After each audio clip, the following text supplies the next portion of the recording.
Welcome back to another episode of the Casey Campbell Podcast. Casey Campbell with you, of course. We are pleased to be joined by Matt McMurry, driving for the Crowdstrike by APR Endurance Team, of course, in LMP2. How's it going? Good. How you doing? Doing good, Matt. Of course, welcome back to Rolex. It's about that time of the year. Everyone's kind of starting up and gearing up for this race. What's it going to be like heading down to Daytona just in a few weeks? I'm excited. Last year wasn't able to do the Rolex, which was really weird after having done it for like 7 years in a row. So I'm excited to be going back and with a team that I've known for a long time that I love working with, and with a new partner in Crowdstrike. So everything's looking great. Yeah. Kind of talk about a lot of the guys, a lot of new teammates as well. Of course, your co-drivers with George Kurtz, Ben Hanley, of course, if you remember, made some IndyCar starts for that Dragon Speed team. Also, Esteban Gutierrez, anybody that runs in the Formula One, that has ran in Formula One. It's always cool to meet those guys. Yeah, I've only ever worked with George before. I met Ben and Esteban at some tests in the last month, and they were both great to work with. Obviously, really quick guys. And George has been doing a great job too. This will be his first race in a P2 car, and in the testing we've been doing, he's been great. He's been getting up to speed really quickly. Yeah. Driving these, kind of talk about. I know you've driven a lot of these types of cars. LMP2, what is that car just like for people that may not know? Well,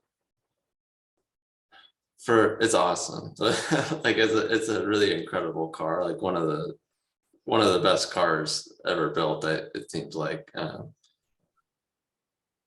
a blast to drive. The thing that really shocks people if they ever get the chance to do a ride along in a car like this is the braking. You expect the speed to feel crazy or something, but really it's the braking and the cornering are what really throw people for a loop. And that's the hardest part when you're going from like a slower car, maybe like GT3, LMP3 into LMP2. The amount of downforce you have is just incredible. And so there's so much power to go through corners quickly and to brake super aggressively and super late. Yeah. I mean, after being away from Rolex this year, what's it going to be like to be back and to really kind of do this? Because there's a lot of guys that have done Rolex for so many years that didn't do it last year. The other big name that we talked to earlier today, Dane Cameron, of course, is back as well.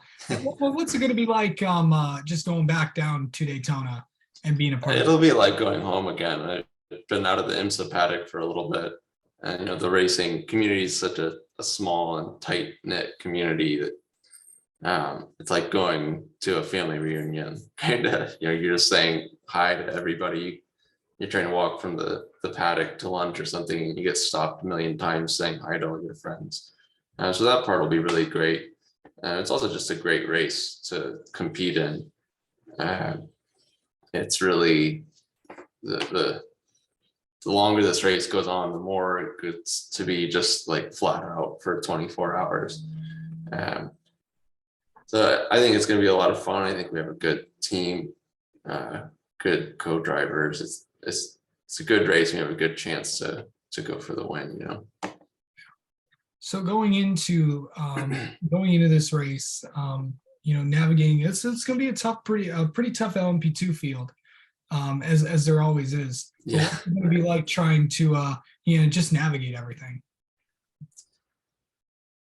I think it'll be the same as always. I've been in a lot of other classes in different years that were hyper competitive, and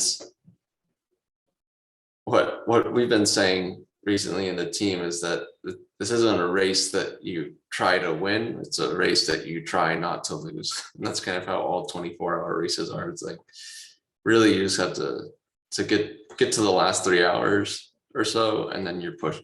Then that's where you really go max attack. but really the most important thing is just to be there at the end, and then you'll have a chance. Yeah. And just really just, might as well just ask this. Being in, what's tougher, driving in the car or being out of the car trying to get sleep and all that? It's definitely driving. I actually don't have trouble sleeping. A lot of people have a tough time sleeping in between stints, but I don't have a problem with that. Okay. The key is to have an RV far away from turn 3, because most of the RVs are parked right next to turn 3 and it's really loud. So that's the hardest part. You want to get away from there, to be able to get some good sleep in between your stints. For sure. And then just talk about, I might as well ask I've asked everybody this that I've talked to that's competing in this race. What's it going to take to win the Rolex 24, you think?